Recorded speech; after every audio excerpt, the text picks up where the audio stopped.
श्री स्वामी समर्थ. आपले स्वामी बोलतात, विनाकारण एखाद्या अनाथाला का त्रास देता? सावधान, जर असेच वागत राहिला तर तुम्हाला खूप दुःख भोगावे लागेल. स्वामी लीला. नाथोबा नावाचा एक अनन्य स्वामी भक्त संस्थानात खजिनदार म्हणून काम करत होता. नाथोबाची प्रामाणिकता, एकनिष्ठता दुर्जनांना खूपच असे.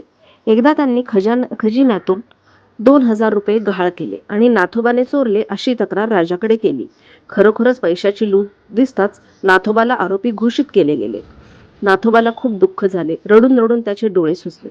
मी निर्दोष आहे असे हात जोडून सर्वांना सांगत होता, परंतु त्याचे कोणीच ऐकले नाही.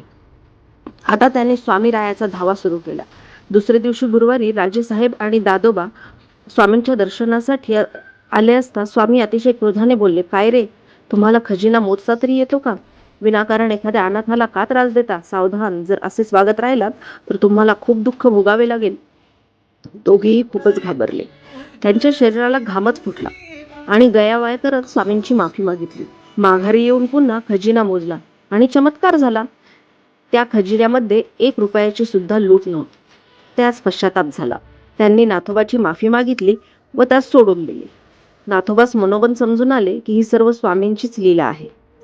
राजेसाहेबांच्या पदरी नोकरी करण्यापेक्षा परब्रह्माची केलेली चाकरी कधीही श्रेष्ठच, असा विचार मनात धरून त्यांनी राजेसाहेबांची नोकरी सोडली आणि स्वामींच्या दरबारात जाऊन अनन्य सेवा सुरू केली.